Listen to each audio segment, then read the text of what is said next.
Hello बच्चों, कैसे हैं आप। लास्ट टाइम हमने एक काफ़ी इम्पोर्टेंट टॉपिक डिस्कस किया था, आर्टिफिशियल हाइब्रिडाइजेशन, सॉरी इंसेमिनेशन। आज हम जो है एक और काफ़ी इम्पोर्टेंट टॉपिक के बारे में डिस्कस करेंगे जो बहुत इम्पोर्टेंट है और एग्ज़ाम में डायरेक्ट पूछा जाता है, डबल फर्टिलाइजेशन। पहले तो मैं एक डायग्रामेटिक रिप्रेजेंटेशन से आपको समझाने का प्रयास करता हूँ। देखिए, एक्चुअल में जो एम्ब्रियो सैक था, जिसके डेवलपमेंट के बाद चैलेंजल एंड पे antipodal cell, central two nucleus के साथ एक पोलर न्यूक्लियाई और egg cell with two synergids जो यहाँ पर हैं बने थे। और सिनर्जिड्स के अंदर यहाँ पर फिलीफोरापिटस था जो गाइड कर रहा था पोलन ट्यूब के आने के। इसके अंदर की तरफ इंटरगमेंट्स थे, बाहर आउटर इंटरगमेंट्स, और ये है वो पोलन ट्यूब जो दो मेल गैमेट को और एक ट्यूब न्यूक्लियस को कैरी करके आ रही थी। और इसकी एंट्री, क्योंकि फिलीफोरापिटस इसको गाइड कर रहा था, तो इसकी वजह से ये दो पोलर गैमेट माइक्रोपाइल एंड से इंटर करेंगे। सबसे पहले तो ये इस साइटोप्लाज्म में एंट्री होगी, ठीक है। उसके बाद एक जो मेल गैमेट है उस साइटोप्लाज्म से होता हुआ एग सेल और एग न्यूक्लियस के साथ फ्यूज करता है, एक बात। और जो बच्चों दूसरा होता है वो भी इसी रास्ते से होता हुआ साइटोप्लाज्म में इंटर करता है एक सेल में, और वो पोलर न्यूक्लियाई के साथ जाकर ज्वाइन करता है, जहां आप लोग 3 न्यूक्लियस को ऑब्जर्व कर रहे हैं, ठीक है। और ये कंडीशन जो है वो ट्रिप्लॉइड कंडीशन हो जाती है। यहाँ दो मेल गैमेट का फ्यूजन होता है, न्यूक्लियस का फ्यूजन होता है, जिससे कि जाइगोट फॉर्मेशन होती है। क्लियर है। अब जो ये फर्टिलाइजेशन इवेंट जो है वो खास तौर पर आपके फ्लोरिंग प्लांट के अंदर ही होता है, और ये दोनों कंडीशंस में फर्टिलाइजेशन इवेंट हुआ है। इसी को हम लोग डबल फर्टिलाइजेशन कहते हैं, इसी को डबल फर्टिलाइजेशन कहते हैं। अब जो ट्रिप्लॉइड यहाँ पर इकट्ठे हो गए हैं तो ट्रिपल फ्यूजन कहलाता है, ट्रिपल फ्यूजन कहलाता है। और इसी से PEN यानी प्राइमरी एंडोस्पर्म न्यूक्लियस बनता है, ठीक है। ये एब्रीविएशन ध्यान रखिएगा, इसकी कई बार फुल फॉर्म पूछ ली जाती है। और यहाँ पर जो जाइगोट बना, अब ये जो ट्रिपल फ्यूजन हुआ है इससे प्राइमरी एंडोस्पर्म न्यूक्लियस बनेगा, और ये जो एंडोस्पर्म बना यही एक्चुअल में नरिशमेंट का काम करता है, यही जो है नरिशमेंट का काम करेगा, जाइगोट के फर्दर डेवलपमेंट में हेल्प करेगा। चलिए इसी को हम पढ़ने का प्रयास करते हैं। तो बच्चों सबसे पहले तो after entering one of the synergid the pollen tube release 2 male gamete into the cytoplasm of the synergid. तो ये मैंने अभी आपको बताया, जब सिनर्जिड्स के अंदर एक की एंट्री होती है तो पोलन ट्यूब जो है रिलीज करती है 2 मेल गैमेट को साइटोप्लाज्म में। One of the male gamete move towards the egg cell and fuse with the nucleus, thus completing the syngamy. तो यहाँ सिंगैमी कंप्लीट हो जाती है जब 2 न्यूक्लियस का फ्यूजन होता है, उसे हम सिंगैमी कहते हैं। Result in the formation of diploid cell. अब जब 2 सेल न्यूक्लियस इकट्ठे हो गए हैं, कंबाइन करेंगे, तो वो एक हैप्लॉइड कंडीशन में थे पोलन ग्रेन भी, और आपका एग सेल के अंदर जो न्यूक्लियस है हैप्लॉइड कंडीशन में है, तो वो डिप्लॉयड कंडीशन में हो जाएंगे। जब दोनों फ्यूज हो जाएंगे तो वो जाइगोट बनाएंगे, और जो मेल गैमेट है वो मूव करेगा, दूसरा जो है वो पोलन यानी 2 पोलर न्यूक्लियाई जो आपका सेंट्रल सेल के अंदर लोकेटेड है वहाँ पर फ्यूज़ करेगा। और fused of them to produce diploid primary endosperm nucleus. मैंने भी आपको ये बताया, PEN फुल फॉर्म इसकी कई बार पूछ लेते हैं, तो ये ट्रिप्लॉयड कंडीशन में होगा। अब as the involve in the fusion of 3 haploid nucleus the term triple fusion, जब यहाँ पर 3 हैप्लॉयड न्यूक्लियस फ्यूज करते हैं, इसी कंडीशन को हम लोग ट्रिपल फ्यूजन कहते हैं, as the involvement of fusion of 3 haploid nucleus. तो 2 male gamete of fusion, syngamy and triple fusion जो होते हैं बच्चों एम्ब्रियो सैक में साइमल्टेनियसली एक साथ हो रहे हैं, इसी परिघटना को, फिनोमेना को हम लोग डबल फर्टिलाइजेशन कहते हैं। अब an event unique to flowering plant, और ये मैंने भी आपको बताया भी था कि ये जो एक तरह से फर्टिलाइजेशन हुआ है, ये इवेंट जो हुआ है वो फ्लोरिंग प्लांट की ही पहचान है। ये फ्लोरिंग प्लांट हैं, एंजियोस्पर्म्स हैं, जिनके अंदर ये कंडीशन से इस तरह से वो फ्यूजन और इस तरह से वो डबल फर्टिलाइजेशन इवेंट कहलाता है। Central cell after triple fusion become a primary endosperm cell. अब जो सेंट्रल सेल है वो प्राइमरी एंडोस्पर्म न्यूक्लियस जो बना रही थी, अब वो एक तरह से प्राइमरी एंडोस्पर्म सेल जो बनी उसमें आगे डेवलपमेंट होता चला जाता है और वो एंडोस्पर्म बनाती है। अब ये एंडोस्पर्म जो है वही आगे जाइगोट के डेवलपमेंट में हेल्प करेगा और जाइगोट आपका एम्ब्रियो में चेंज हो जाएगा बच्चों। तो यहाँ से डायग्रामेटिक भी आप देख पा रहे हैं, ये जब ऐसा इवेंट, ये जब प्राइमरी एंडोस्पर्म सेल बन जाएगी, जब प्राइमरी एंडोस्पर्म न्यूक्लियस यहाँ बन जाएगा, उसके बाद जो यहाँ पर जाइगोट फॉर्मेशन होगी, तो ये जो एंटीपोडल सेल थी और ये एंटीपोडल सेल सॉरी, और ये जो सिनर्जिड था कि डायग्रामेटिक हम ऊपर ऊपर से नीचे पढ़ रहे थे इसलिए, तो डिजेनरेट हो जाएंगे। और बच्चों बाकी हमारे पास जो बचता है वो मेन है जाइगोट, और उसमें डेवलपमेंट अब शुरू हो जाएगा जिसके बारे में हम बात करेंगे। ठीक है, डायग्राम के हिसाब से दिख भी रहा है आपको। ठीक है, ऐसे एक बार चेक कर लीजिए, जो यहाँ पर इवेंट हुआ था, यानी जो ये सेल बनी एम्ब्रियो सैक के अंदर, एंटीपोडल सेल डिजेनरेट हो गई, यहाँ ये डिजेनरेसी हो गई, यहाँ जाइगोट बन गया था और यहाँ पर बाकी सारा एंडोस्पर्म बन गया था, हम यूँ कह सकते हैं। हाँ, ये बात अलग है कि अलग अलग टाइप के एंडोस्पर्म्स होते हैं जिनके बारे में हम बात करेंगे, जहाँ पर मल्टी न्यूक्लियस भी हो सकते हैं। ठीक है, ऐसे यूँ, ठीक है, ये भी हम बात करेंगे। तो जो ये जाइगोट बना, अब इस जाइगोट के अंदर आप देखेंगे, ये जाइगोट जो आप लोग देख पा रहे हैं, इसमें फर्दर अब डेवलपमेंट होगा, ऐसे डिवीज़न कहेंगे जिसको आप लोग, ये डिवीज़न ऐसे होगी, ये डेवलपमेंट आप इसमें देखेंगे। ये देखिए ऐसे जाइगोट से डेवलपमेंट शुरू हो गया है, और इसमें जो ये नीचे की आप सेल देख पा रहे हैं, और इसको सस्पेंसर सेल हम बोलते हैं। ये सस्पेंसर सेल आप देख रहे हैं और नीचे एक हार्ट शेप का एम्ब्रियो डेवलपमेंट हो रहा है। तो ये शुरू में ग्लोबुलर टाइप, फिर ये हार्ट शेप्ड, और फिर ये मैच्योर जो है एम्ब्रियो जो है वो कोटिलियन को जन्म देगा, प्लेम्यूल और रेडिकल इससे निकले। हम इसके बारे में बात करें। ठीक है, चलिए देखते हैं।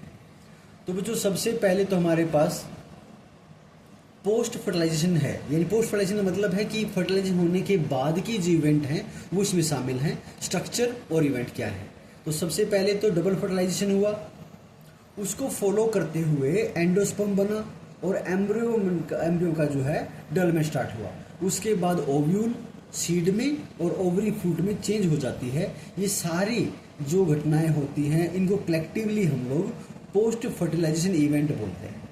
ठीक है, पोस्ट फर्टिलाइजेशन इवेंट यानी फर्टिलाइजेशन के बाद क्या होना है, तो एंडोस्पर्म बनना है, एम्ब्रियो का डेवलपमेंट होना है, उसकी मैच्योरिटी होनी है ओव्यूल की, जो कि सीड में बदल जाएगा और यानी बीज बनेगा उससे, और जो ओवरी है वो फ्रूट में बदल जाएगी। इस सब चीज़ों को हम पोस्ट फर्टिलाइजेशन इवेंट कहते हैं।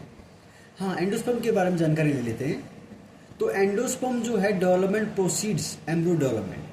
अब एंडोस्पर्म बनेगा, इसका विकास होना ही आगे एम्ब्रियो के विकास को यानी साझा करेगा या उसको प्रोसीड आगे बढ़ेगा वो। तो एम्ब्रियो डेवलपमेंट के साथ ही, एंडोस्पर्म के डेवलपमेंट के साथ ही एम्ब्रियो डेवलपमेंट जुड़ा हुआ है। और वाई, ऐसा क्यों? तो बच्चों क्यों, प्राइमरी एंडोस्पर्म जो सेल हैं वो डिवाइड करेंगे लगातार, डिवाइड करके वो एक ट्रिप्लॉइड, यानी ध्यान से समझिएगा इसको आप लोग, तो वो ट्रिप्लॉइड एंडोस्पर्म टिश्यू बनाता है। यानी सेल टुगेदर परफॉर्म एक पर्टिकुलर फंक्शन को मैंने पहले भी आपको बताया था।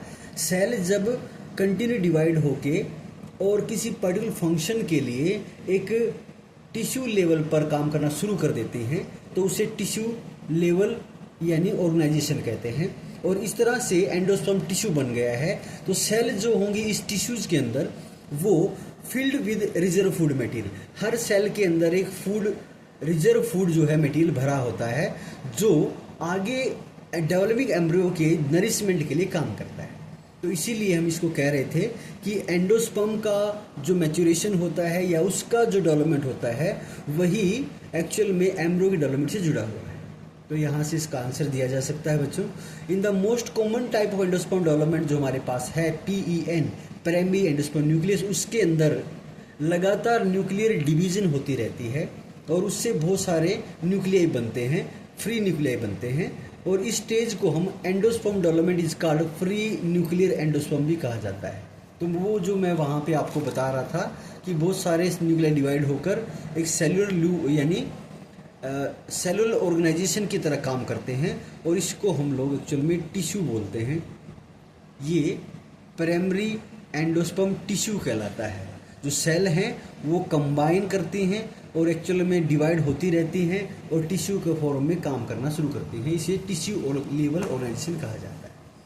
अब जो आगे बढ़िए, तो इसके बाद जो आगे सेल वॉल फॉर्मेशन होती है एंड एंडोस्पर्म बिकम सेलुलर, यानी हर एक न्यूक्लियस के बाहर एक सेल वॉल फॉर्मेशन हो जाएगी। एंडोस्पर्म जो है वो सेलुलर टाइप का हो जाएगा और बहुत सारे फ्री न्यूक्लियाई जो बने थे बिफोर सेलुलाइजेशन वेरी ग्रेटली, यानी उनमें सेल्स का टाइप अलग अलग होगा। तो सेलुलाइजेशन का मतलब मैंने आपको बताया कि हर एक न्यूक्लियस के बाहर, मान लीजिए कि बच्चों ये वो न्यूक्लियस है, ठीक है। तो इस न्यूक्लियस के अंदर अगर आप चेक कर पा रहे हो तो इसमें जो अलग अलग न्यूक्लियस है उसके बाहर वॉल फॉर्मेशन हो जाएगी ऐसे, हर न्यूक्लियस के बाहर एक वॉल फॉर्मेशन हो जाएगी ऐसे, और ये सेलुलर ऑर्गेनाइजेशन का काम करेगा। चलिए आगे बढ़ते हैं। तो बच्चों इसके हिसाब से अगर हम आगे बढ़ें तो आप अगर इसमें ऑब्जर्व करके देख पा रहे हो, the number of free nuclei formed before cellularisation varies greatly. इनका यानी नंबर जो है वो अलग अलग तरीके से हो सकता है, इनकी संख्या अलग हो सकती है। कोकोनट के अंदर अगर हम नारियल की बात करें तो वाटर जो है वो from tendered coconut that you are familiar with, जिसके बारे में आप जानते हैं, is nothing but free nuclear endosperm. तो जो कोकोनट वाटर है वो और कुछ भी नहीं है बच्चों, वो एक्चुअल में वो फ्री न्यूक्लियर एंडोस्पर्म ही होता है जो बहुत सारे न्यूक्लियस से मिलकर बनता है। और and the surrounding white Cornell, जो उसके बाहर आप आसपास जो वाइट कार्नेल देख पाते हैं वो एक्चुअल में सेलुलर एंडोस्पर्म ही कहलाता है। जिसको हम लोग आपने कभी नारियल पिया हो तो उसका जो सेंट्रल वाटर फॉर्मेशन में वाटर होता है उसके किनारे बाहर से जो है वाइटिश जो फॉर्म होती है एक्चुअल में वो वाइट कार्नेल सेलुलर एंडोस्पर्म ही होता है। यानी वे सेल जब इकट्ठी होकर टुगेदर फॉर्मेशन में एक टिश्यू लेवल पर काम करना शुरू करती हैं। अब एंडोस्पर्म में भी आइदर ऑफ कम्प्लीटली कंज्यूम, हाँ ये बात भी है बच्चों, अगर वो एंडोस्पर्म जिसके बारे में आप बात कर रहे हैं जैसे वाटर है आपके नारियल में ऐसे, तो कई बार वो पूरी तरीके से इस्तेमाल कर लिया जाता है एम्ब्रियो के डेवलपमेंट के लिए। यानी जो एम्ब्रियो बना है, फॉर्मेशन हुई है, वो कम्प्लीटली एब्जॉर्ब कर लेगा। भाई किस चीज़ को एब्जॉर्ब कर लेगा, वो एक्चुअल में सारे एंडोस्पर्म को एब्जॉर्ब कर लेता है। जैसे पी है, मटर है, ग्राउंड मूंगफली है, बीन है, इसमें आप देखें तो उनके अंदर फ्लूइड मीडियम आपको देखने को नहीं मिलता है। मटर के दाने को, मटर को आप थोड़ा सा अगर प्रेस करके देखेंगे तो उसमें से आपको फ्लूइड मीडियम नहीं यानी रिलीज नहीं होगा। Before seed maturation it may persist in the mature seed. लेकिन कई जो बीज ऐसे होते हैं बच्चों, से कोकोनट में मैंने आपको बताया, कैस्टर में है, तो यहाँ पर क्या होता है कि मैच्योर सीड के अंदर वो सेलुलर फॉर्म या वो फ्लूइड मीडियम मौजूद रहता है। जिन्हें पूरा यूज कर लिया जाता है वो कहलाते हैं आपके, जिन्हें एंडोस्पर्म में यूज हो जाता है तो वो नॉन एल्बुमिनस सीड कहलाते हैं। जबकि बच्चों जिनमें ये मौजूद रहता है उसको हम एल्बुमिनस सीड कहते हैं। तो यहाँ से आप कंफर्मेशन करें, जैसे कि split open some seed of castor, pea, bean, groundnut, fruit of coconut and look for endosperm is each case. हर एक केस में आप पहले ये चेक कर लें कि उसमें वो फ्लूइड मीडियम एंडोस्पर्म मौजूद है या नहीं, ठीक है। और इसी के आधार पर एंडोस्पर्म अगर उसमें है और परसिस्टेंट फॉर्म में रहता है, लगातार बना रहता है, यानी जो सेल्स वगैरह में ऐसा होता है, खास तौर पर सेल्स में जैसे वाटर वीट है, राइस है और मेज़ मक्का वगैरह है, तो उनके अंदर आप देखेंगे तो एंडोस्पर्म परसिस्टेंट रहता है, यानी लगातार जब तक वो एम्ब्रियो डेवलपमेंट हो भी चुका होता है तो उसके अंदर वो मौजूदगी उसकी रहती है। तो इसमें आप ऑब्जर्व कर सकते हैं। तो ये क्वेश्चन एग्जाम में आता है बच्चों, और इसमें आप लोग एंडोस्पर्मिक या नॉन एंडोस्पर्मिक या फिर एल्बुमिनस सीड और नॉन एल्बुमिनस सीड के रूप में इसको आप जांच सकते हैं, पहचान सकते हैं। आगे बात समझ में, उनकी पहचान भी कर सकते हैं। एग्जाम्पल जरूर याद करिएगा, ठीक है। चलिए आगे बढ़ते हैं।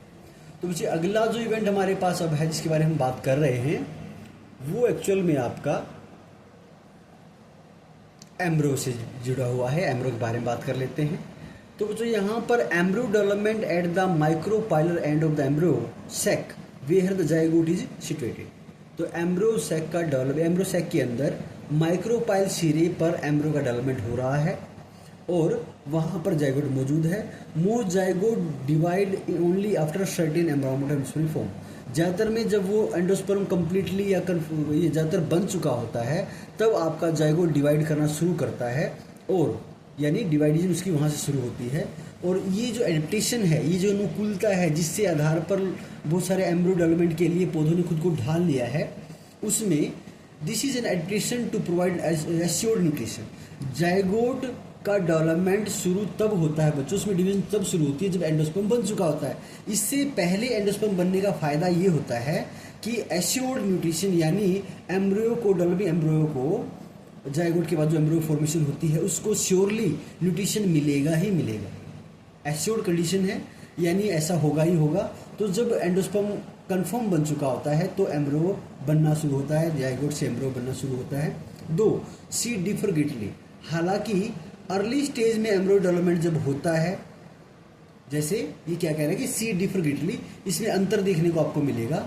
The early stages of the embryo development, जिसको हम एम्ब्रोजनी बोलते हैं, are similar in both monocotyledons and dicots. अब ये मोनोकोट डाइकोट क्या है बच्चों? देखिए हिंदी में तो इनको हम एक बीजपत्री या द्विबीजपत्री बोलते हैं। इसका मायना क्या है? कोटिलोन फॉर्मेशन होती है। कैसे? देखिए जब हमारा ये इवेंट ये बड़ा होता है आगे, तो इसमें मेन सेल और फिर उसमें जो फर्दर सेल डिवाइड करते हैं, जैसे 1, 2, 3, तो ये 2 से 4 सेल हो गई, ऐसे मान लीजिए। फिर ये आगे और डेवलपमेंट जब इसमें होता है बच्चों, सेल फर्दर सेल डिवाइड कर रही हैं ऐसे, तो ये जो सेल डिवाइड कर रही हैं ऐसे, इनको हम सस्पेंसर सेल बोलते हैं। ऐसे आप इसको दिखा सकते हो, ये सस्पेंसर सेल आपको दिखाई दे रही होंगी, ठीक है। उसके बाद यहाँ पर एक ग्लोबुलर टाइप का, यहाँ पर मल्टीपल सेल, बहुत सारी सेल जो हैं वो इकट्ठी होती हैं ऐसे, यूँ जैसे आप ऑब्जर्व कर पा रहे हैं, ठीक है, ऐसे।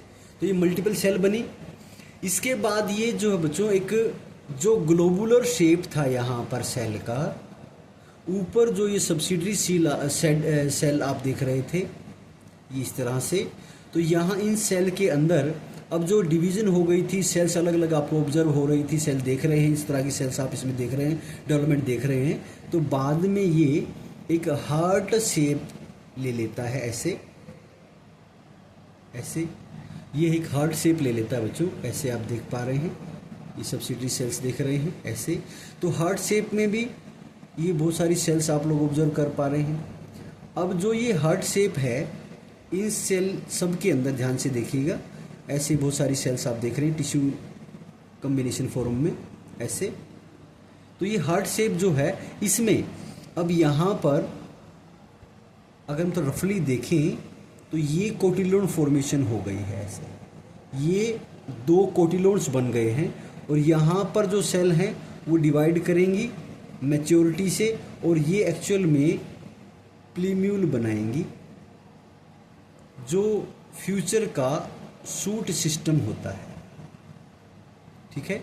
और इसके अलावा बच्चों यहाँ पर सब्सिडरी सेल्स हैं, ये सब्सिडरी सेल से बिलो यहाँ देखें तो ये एक रेडिकल पार्ट है, ठीक है, ये रेडिकल पार्ट है जो फ्यूचर का रूट सिस्टम तैयार करता है। आगे बात सुनो, तो आप ये चेक कर पा रहे हैं। तो अब ये जो बने हैं इन बोथ साइड्स में जो ये डेवलपमेंट हुआ है, इसको हम लोग कोटिलोन्स बोलते हैं। ठीक है, ये दो हैं तो बाइकोटिलोन्स कह लीजिए, डाइकोटिलोन कह लीजिए। अगर इसमें सिंगल फॉर्मेशन होती है लाइक दैट, और फिर वहाँ से प्लूम्यूल और रेडिकल बनते हैं बच्चों, जैसे सिंगल फॉर्मेशन होती है तो इसको हम मोनोकोट्स कहते हैं। आगे बात समझ में, इसी के बारे में हम बात करेंगे। तो अगर मान लीजिए जाइगोट राइज करता है प्री एम्ब्रोयो को, हाँ जो यहाँ स्टेज एम्ब्रोजेनी की है, डाइकोटिस्ट एम्ब्रोयो उसको बोलते हैं, तो डिपेंड करेगा। Zygote give rise to the pre embryo, pro embryo and subsequently the globular heart shape and mature embryo. तो यहाँ पर अगर आप ध्यान से देखें, पिछले पेज पर हमने देखा तो पहले ग्लोबुलर टाइप है, फिर ये बच्चों हार्ट शेप है, और फिर ये मैच्योर आप इसमें देख पा रहे हैं। तो ये डेवलपमेंट आपने देखा, सेल में डेवलपमेंट देख रहे हैं, ये सस्पेंसर सेल है, उसके बाद ये हार्ट शेप बन गया ग्लोबुलर से, और फिर ये मैच्योर हो गया है। तो मैच्योरिटी के बाद आपको कुछ वो ऐसा दिखाई देगा बच्चों। आगे बात समझने, मैच्योरिटी के बाद वो आपको ऐसा दिखाई देगा, जहाँ ये सेल्स यहाँ जो बाहर का टिश्यू कवर करता है और वहाँ से जो डेवलपमेंट होता है उसको हम प्लूम्यूल, ये कोटिलोन्स, और ये जो हमारे पास हाइपोकोटाइल रेडिकल रूट सिस्टम नज़र आ रहा है, इन्हीं के बारे में बात कर लेते हैं। तो जो डाइकोट्स हमारे पास है एम्ब्रियो, उसके अंदर एक एम्ब्रियोल एक्सिस होता है, दो कोटिलोन्स होते हैं। पोर्शन जो एम्ब्रियोल एक्सिस का होता है अबो द लेवल ऑफ कोटिलोन्स से, वो एपिकोटाइल कहलाता है, और जो टर्मिनेट विद द प्लूम्यूल्स में टर्मिनेट हो जाता है स्टेम टिप, जिसको हम बोलते हैं फ्यूचर का जो सूट सिस्टम बनना होता है। सिलेंड्रिकल पोर्शन जो होता है लेवल ऑफ कोटिलोन के पीछे, उसको हाइपोकोटाइल बोलते हैं, और terminate at the lower and जो निचले हिस्से को दर्शाता है और रेडिकल रूट टिप बनाता है। द रूट टिप जो है उसके बाहर एक रूट कैप होती है जो हार्ड कवरिंग होती है, जो आप यहाँ ऑब्जर्व करके देख पा रहे हैं। ये हार्ड कवरिंग ही रूट के मिट्टी के अंदर, सॉइल के अंदर पेंट्रेशन को काम करते हैं। जो इतना हार्ड होता है ये, एक्चुअल में कुछ जो पौधे होते हैं उनका तो रूट टिप इतना हार्ड होता है कि वो कंक्रीट को भी प्रेडिक्ट कर सकता है, इतना ज़्यादा हार्ड होता है।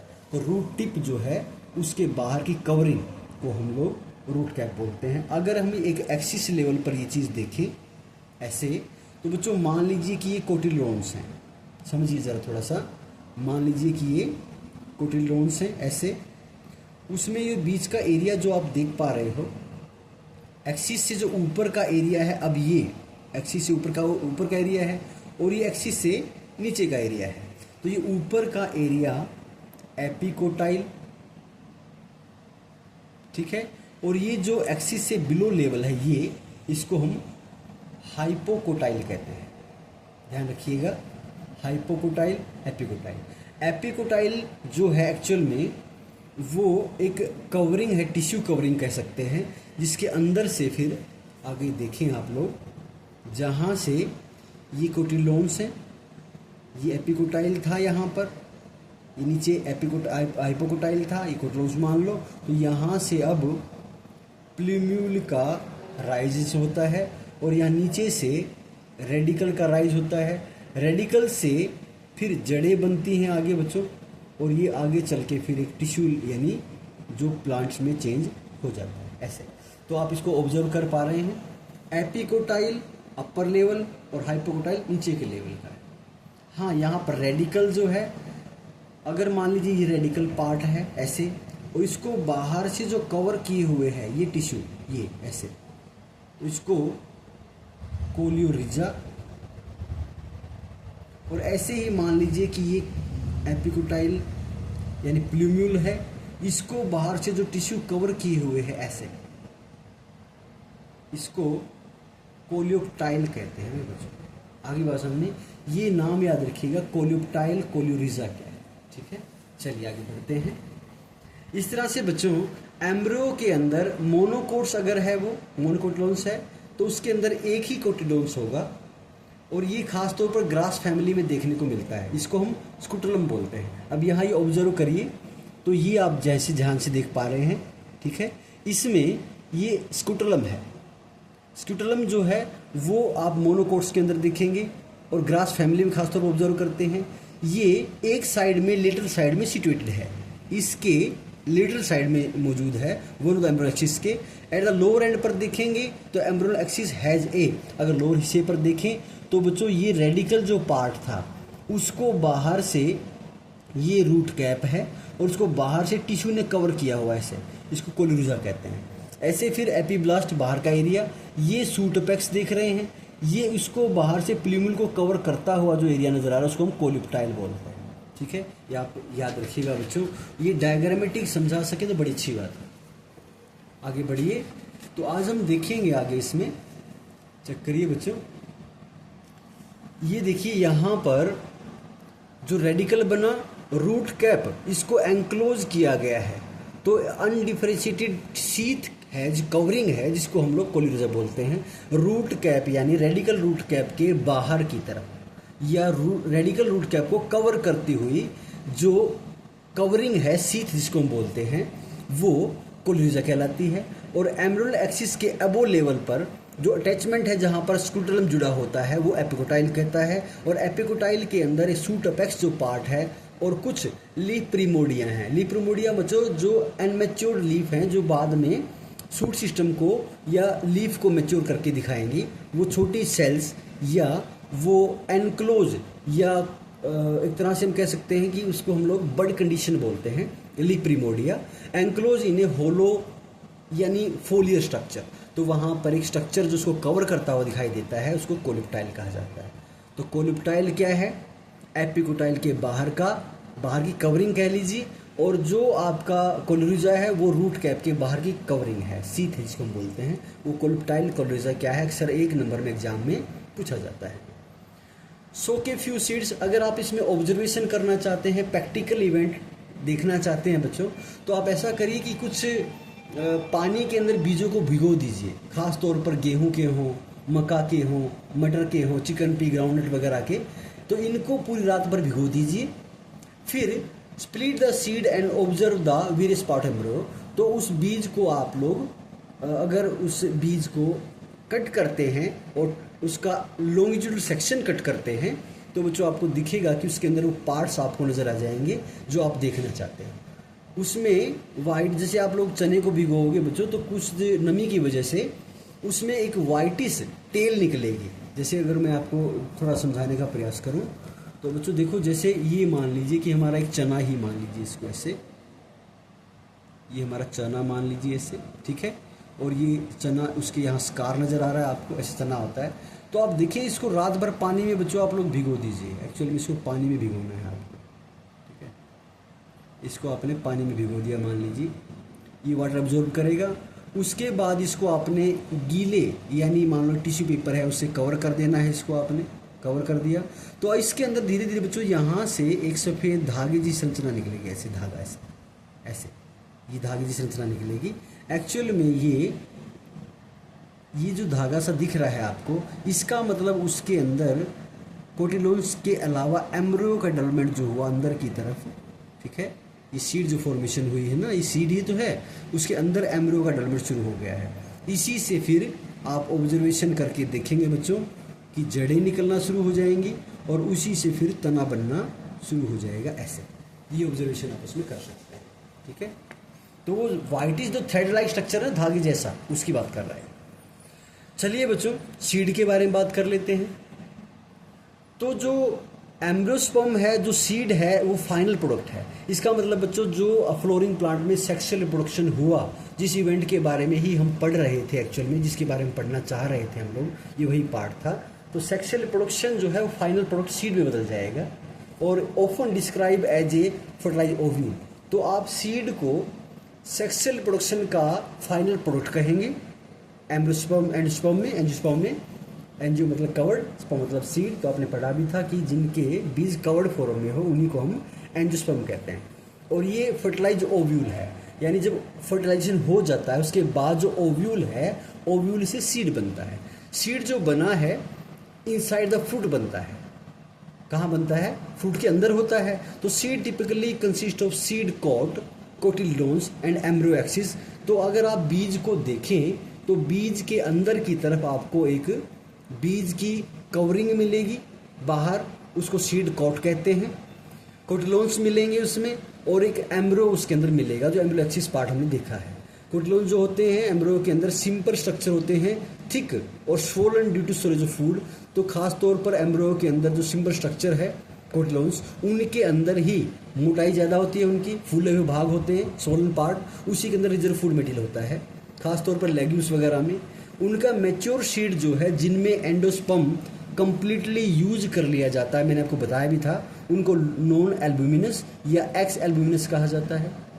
यहाँ पर जिनमें कोई रेजिडुअल एंडोस्पर्म नहीं बचता है या कंप्लीटली कंज्यूम कर लिया जाता है, उन्हीं को बोलते हैं बच्चों एम्ब्रियो के डेवलपमेंट के दौरान जिनका पूरा का पूरा एंडोस्पर्म यूज कर लिया गया है, कंप्लीटली कंज्यूम हो गया है, उनमें मटर में, मूंगफली वगैरह में देखने को आपको मिलेगा। जबकि इधर दूसरे जो सीड होते हैं उनको एल्ब्यूमिनस कहिएगा, जो हम वीट, मेज, मक्का वगैरह बात कर रहे थे, जिनमें पूरी तरीके से उस एंडोस्पर्म का कंज्यूम नहीं हुआ किया गया है, यानी इस्तेमाल नहीं किया गया है। अभी फ्यूचर यानी जो एम्ब्रियो डेवलपमेंट हुआ है, जो होना था, होने के बावजूद उसमें जो है एंडोस्पर्म पार्शियलिटी बच जाता है। अगर आप देखें, अगर आपका जो सीड बन चुका है और वो ग्रीनिश कलर का है, या मान लीजिए जो गेहूं का कच्चा दाना है, मक्का का है, उसको थोड़ा प्रेस करके देखेंगे तो उसमें एक वाइट फ्लूइड निकलेगा बाहर की तरफ, तो समझ लो बच्चों वो एंडोस्पर्म ही होता है। ठीक है, बाद में जो नमी बनी रहती है उसी वजह से बनी रहती है, फिर उसको ड्राइजअप किया जाता है। ओकेजनली कुछ सीड में ब्लैक पेपर वगैरह है, बीट वगैरह है, उनके या जो रेमनेंट्स न्यूक्लियस हैं आल्सो परसिस्टेंट, उनके अंदर कहने का मतलब ये होगा बच्चों कि जैसे आपने काली मिर्च देखी हो, ठीक है, या बीट वगैरह में देखा हो, तो सीड वगैरह जो सीड होते हैं उनमें तो ये रेमनेंट फॉर्म है, न्यूक्लियस यानी न्यूसेलस आल्सो प्रेजेंट। उनके अंदर जो न्यूसेलस का मतलब होता है बच्चों कि उस एंडोस्पर्म के बाहर एक सेल का गुच्छा कवरिंग भी नजर आती है आपको। खास तौर पर उसको अगर वो मौजूद है न्यूसेलस, तो उसको हम पेरिस्पर्म बोलते हैं, सीड के बाहर की कवरिंग कह सकते हैं एक तरीके से आप लोग, या उस सीड कोट को और एम्ब्रियो को अलग करने वाला हिस्सा कह सकते हैं आप उसको। ठीक है, अब आ जाइए बच्चों, इसको थोड़ा समझना चाहें आप लोग तो कुछ इस तरह से इसको समझा जा सकता है। देखिए चलिए, तो अगर आप देखें जो आपका एक्चुअल में बच्चों ये एम्ब्रियो सेक था, जिसमें डेवलपमेंट हो गया है एम्ब्रियो का, ऐसे ये एंडोस्पर्म था उसमें, तो ये तो बन गया पूरा का पूरा एम्ब्रियो सेक जो है ये, और इसके बाहर ये था, आप देखें कोटिलोन्स जो बनेंगे हम उसके बारे में बात करेंगे। ये हमारे पास सेल्स हैं, सेल की कवरिंग है, इसको आप लोग इनर इंडोगमेंट्स कह रहे थे, सेल्स की कवरिंग है, जिसमें ये सेल जो है वही न्यूसेलस सेल कहलाते हैं। ये सेल जिसके बाहर आप देख पा रहे हैं ऐसे, ये सेल एक्चुअल में ये न्यूसेलस सेल हैं ऐसे। अब ये जो ओव्यूल था बच्चों, ये ओव्यूल जो ओवरी से जुड़ा हुआ था, यहाँ ऐसे ऐसे जुड़ा हुआ था, तो इस ओव्यूल का तो बन गया बच्चों सीड। ठीक है, इसके बाहर का जो न्यूसेलस जिस देख रहे थे, बाहर की कवरिंग जो देख रहे थे, उसने एम्ब्रियो अंदर बना हुआ है, एंडोस्पर्म बना हुआ है, तो ये अंदर का एम्ब्रियोल है हमारे पास जो, अब उसमें कोटिलोन्स बन गए हैं अंदर से, उसे प्लूम रेडिकल बन जाएगा जो वगैरह हम फ्यूचर में बात करेंगे। तो पहले तो इसके बाहर की बात करें तो सीड कोट, सीड के बाहर की जो कवरिंग है ये सीड कोट कहलाता है। आगे बात समझ, अंदर क्या है, अंदर वो एम्ब्रियो है, उसमें अब कोटिलोन बन चुके हैं, तो ये तो हमारे पास अंदर की तरफ क्या क्या है, इसमें अंदर एक्सिस पॉइंट पर कोटिलोन्स बन चुके होंगे, इसमें एम्ब्रियो ही कहिए टोटली, और बाहर उसको कवर करता हुआ सीड कोट है। फिर बच्चों मान लो ये ओवरी है, तो ओवरी का मान लीजिए कि अब फ्रूट बन चुका है। ठीक है, तो ये जो बाहर का छिलका होता है जो इसको कवर करता है, वो जो खाने का पार्ट होता है वो, और जो सीड को बाहर से कवर करता है, तो वो सीड को यहाँ सीड कोट, उसको बाहर से अलग करती हुई ये परत पेरिस्पर्म, अंदर ये मीजोस्पर्म जो मीजोकार्प बोलते हैं इसको, और ये अंदर का हिस्सा एंडोकार्प, और ये बाहर का जो है बच्चों इसको आप लोग पेरिकार्प कहते हैं। ऐसे ही ये सीड कोट को बाहर से कवर करता हुआ, सीड कोट से बाहर से लाइनिंग जो है वो पेरिस्पर्म कहलाते हैं ऐसे। ठीक है, तो आगे बढ़िए। ओव्यूल मैच्योर हो चुका है बच्चों, ओवरी डेवलप इनटू फ्रूट में बदल चुकी है। तो transformation of ovule into seed and ovary into fruit proceed simultaneously, ये काम एक साथ होता है। और जो वाल होती है ओवरी की, यानी the wall of ovary develop into A wall of fruit, तो जो ओवरी की वॉल होती है वो तो बन जाएगी वॉल ऑफ फ्रूट की, उसको पेरिकार्प कहेंगे। मैंने भी आपको बताया कि जो फ्रूट है उसके बाहर की जो कवरिंग है ये इसको पेरिकार्प कहेंगे आप लोग, ये पेरिकार्प है ऐसे। फिर फ्रूट में भी फ्लैसी, अगर मान लीजिए कि इसमें वो फ्लैसी हो सकता है, जैसे गुदादार हो सकता है, तो जो अमरूद है, ऑरेंज है, मैंगो एक्सेट्रा वगैरह, वो ड्राई भी हो सकते हैं कुछ फ्रूट के, जैसे ग्राउंडनट और मस्टर्ड है, ये ड्राई फ्रूट्स में आएंगे। और many fruits have develop mechanism of dispersion of seed, तो यानी उन्होंने कई तरह के जो आपके पौधे हैं या उनसे जो फ्रूट बनते हैं, अब उन्होंने अपने आप को एक तरीके से तैयार कर लिया है कि वो अपने बीजों को डिस्पर्स कैसे करेंगे। ठीक है, तो recall the classification of fruits, अगर आपको थोड़ा बहुत ध्यान हो, ड्रूप टाइप है, बेरी टाइप है, +1 में आपने इसके बारे में पढ़ा भी होगा। And the dispersal mechanism of their study in the earlier classes, और वहाँ पर उन बीजों को डिस्पर्स करने का, अलग अलग जगह पे बिखेरने का उनका तरीका भी आपने देखा होगा। जैसे कि फल हैं, उन्होंने उनको, जैसे हमारे जंतु वगैरह, बंदर हैं, पशु पक्षी वगैरह हैं, वो खाते हैं और जहाँ जहाँ वो जाते हैं उसको डिस्पर्स करते हैं। ऐसे अलग अलग तरीका उन्होंने बना लिया है। Number of ovules in ovary, ये भी डिपेंड करता है कि एक ओवरी में कितने ओव्यूल्स हैं या फिर कितने सीड हैं। नंबर ऑफ सीड प्रेजेंट कितने हैं, ओव्यूल जितने होंगे सीड भी उतने ही होंगे फ्रूट्स के अंदर। इन्हीं के बारे में चलिए बात कर लेते हैं। तो ज़्यादातर प्लांट के अंदर by the time fruit develop from the ovary, कुछ पौधों में इसका जवाब आगे आपको मिल भी जाएगा, बता भी देता हूँ। जैसे कि मल्टीपल ओव्यूल है, ठीक है, तो उसमें कार्पल कितने हैं, फिर मल्टी कार्पली में अलग अलग ओव्यूल होंगे, तो मल्टीपल ओव्यूल होंगे तो मल्टीपल सीड भी बनेंगे बच्चों उनमें। तो एक ही फ्रूट के अंदर या अलग अलग फ्रूट्स की अगर हम बात करें तो एक ही फ्रूट के अंदर कई सारे ओव्यूल की संख्या अलग अलग है। और वो अगर आपके मल्टी कार्पलरी है बच्चों, तो उसमें आप अलग अलग तरीके से देखेंगे कि उसमें फ्रूट्स भी अलग अलग तरह के बनते हैं और फिर उनमें सीड भी अलग तरह के होते हैं। कई बार एक ही सीड में कई सारे एम्ब्रियो हो सकते हैं, ये पॉली एम्ब्रियोन कंडीशन में हम पढ़ेंगे। मोस्ट प्लांट में time the fruit develop from the ovary, ज़्यादातर ओवरी से डेवलप होते हैं fruit. Other floor part degenerate, बाकी पार्ट उसके हट जाते हैं। लेकिन समझिए ज़रा ध्यान से एक बार, जैसे बच्चों जैसे ही आपका ये फ्लावर था उसमें ये आप देख रहे थे कि स्टॉक है, ये उसका निचला हिस्सा थैलेमस था, ये उसका कैलिक्स पार्ट था, ये उसका बच्चों कोरोला यानी एक तरह से पेटल्स पार्ट थे। अब जब ओवरी जो है बच्चों वो फ्रूट बन चुकी है और अंदर ओव्यूल जो है वो सीड बन चुके हैं, एम्ब्रियो डेवलपमेंट हो चुका है, तो जब ये ऐसे बन जाता है बच्चों फ्रूट आपका, तो उसमें ये जो इवेंट्स थे, बाकी जो इसके पार्ट्स नज़र आ रहे थे आपको, पेटल्स, ये भी झड़ जाते हैं, शेड ऑफ हो जाते हैं। कैलिक्स भी उनके जो हैं बच्चों वो भी, यानी सेपल जो हैं वो भी कैलिक्स यानी एक तरह से हट जाते हैं, शेड ऑफ हो जाते हैं। तो आपके पास बच्चों ये जो स्टॉक है और उसमें जो माइक्रोप्लाइड से जो गड्ढा बना हुआ था जिससे ये जुड़ा होता है, तो ये टोटल पार्ट जो है आपका एक फ्रूट के रूप में डेवलप हो चुका होता है, जिसको आप लोग ध्यान से देखें तो बच्चों ये एक आपका फ्रूट बन चुका है। ऐसे ऐसे आपका एक फ्रूट बन चुका है। आगे बात समझ में, ऐसे ये आपका फ्रूट बन चुका है। इसको सीधा करके देखें तो आप देखें बच्चों कि ये आपका स्टॉक था, ये उससे जुड़ा हुआ लीफ स्ट्रक्चर है और उससे जुड़ा हुआ हमारा ये फ्रूट है। ठीक है, इसमें अंदर सीड बन चुका है। खाने का हिस्सा जो आपका देख, मीजोकार्प देख रहे हैं, पेरिकार्प देख रहे हैं, ये एंडोकार्प देख रहे हैं, फिर पेरिस्पर्म देख रहे हैं, फिर ये आपका सीड कोट देख रहे हैं। इस तरह से देखते ऑब्जर्व करते हैं। लेकिन बच्चों कुछ पौधे ऐसे भी होते हैं जिनमें कैलिक्स शेड ऑफ नहीं होते हैं। जैसे आप देखें, आप बैंगन में देखेंगे, ऐसे बैंगन में देखें बच्चों तो आप देखिए बैंगन में ये जो ग्रीन कलर का पार्ट है ऊपर, ये एक्चुअल में कैलिक्स ही होता है। आप लोग जैसे किसी बच्चों आप ऐसे करके किसी मिर्च में देख लें बच्चों ऐसे, तो ये बच्चों ये परसिस्टेंट पार्ट है मिर्च में, आप देख लें ऐसे। ठीक है, ये देख रहे हैं जैसे आप लोग, तो बैंगन वगैरह में है, मिर्च वगैरह में है। अच्छा, टमाटर वगैरह में भी देखते हैं बच्चों, ऐसे आप लोग टमाटर में भी ऑब्जर्व कर लेते हैं इस चीज़ को, टमाटर में आप ऑब्जर्व कर लेते हैं ये।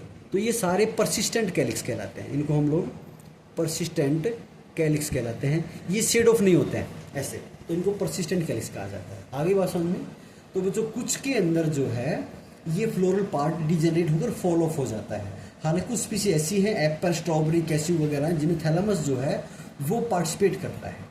अब यहाँ तो क्या था कि ओवरी ने पार्टिसिपेट किया हुआ था। यहाँ तो आप देख रहे हैं कि अंदर की तरह जो बाहर ओवरी थी उसी ने फूड बना लिया था, अंदर सीड बन गया था। लेकिन कईयों में बच्चों, जैसे अगर मैं एप्पल की आपको बात करूँ यहाँ पर, तो उसमें अभी भी जो ओवरी पार्ट है वो सेंट्रल पार्ट है, ये ओवल पार्ट है।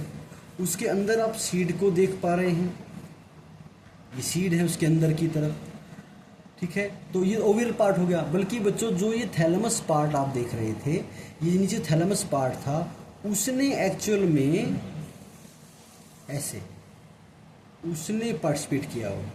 तो बच्चों इस बार आप ध्यान से देखें तो स्टॉक है, थैलेमस पार्ट है ये, जिसने यहाँ पर आपका ऐसे करके ये थैलेमस पार्ट आप लोग देख पा रहे हैं, ये थैलेमस पार्ट है जिसने फूड फॉर्मेशन हेल्प की है। अंदर ये ओवरी है, ये अंदर सीड बन चुके हैं ओव्यूल से, ठीक है। तो बाहर का पार्ट जो है, जो खाने का हिस्सा है, जो फूड फॉर्मेशन में हेल्प कर रहा है बच्चों, वो आपका ओवरी ओव्यूल नहीं है, बल्कि वो तो थैलेमस है। तो जिसमें ओवरी से अलग कोई फ्लोरल पार्ट फूड फॉर्मेशन में हेल्प करता है, उसको आप लोग फॉल्स फ्रूट कहते हो, उसको आप फॉल्स फ्रूट कहते हो। तो कंट्रीब्यूशन कई बार फूड फॉर्मेशन में इस तरह से, अगर अदर पार्ट पार्टिसिपेट करे, ओवरी से अलग पार्टिसिपेट करे, तो उसको हम लोग फॉल्स फ्रूट कहते हैं। ज़्यादातर फ्रूट्स के अंदर हालांकि फ्रूट ओवरी से ही बनते हैं, उनको हम ट्रू फ्रूट्स कहते हैं। और मोस्ट जो स्पीसीज है उनमें ऐसा ही होता है। हाँ, फ्रूट जो है वो फर्टिलाइजेशन का एक तरह से रिजल्ट हम कहेंगे, और कुछ स्पीसीज आपको यहाँ देखने को मिलेंगी। और बच्चों उन्हीं के केस में आप यहाँ पर कुछ डायग्रामेटिक रिप्रेजेंटेशन देख पा रहे हैं, ठीक है। तो ठीक है बच्चों, इन्हीं के बारे में हम बात करेंगे। ये मैंने थोड़ा बहुत बताने का आपको प्रयास किया। मेहनत करिए, आगे बढ़िए, सीखते रहिए, और कमेंट ज़रूर करिए। जो पूछना चाहते हैं उसकी क्यूरी क्वेश्चन आप लोग डाल सकते हैं, ठीक है बच्चों। Thank you. ओके।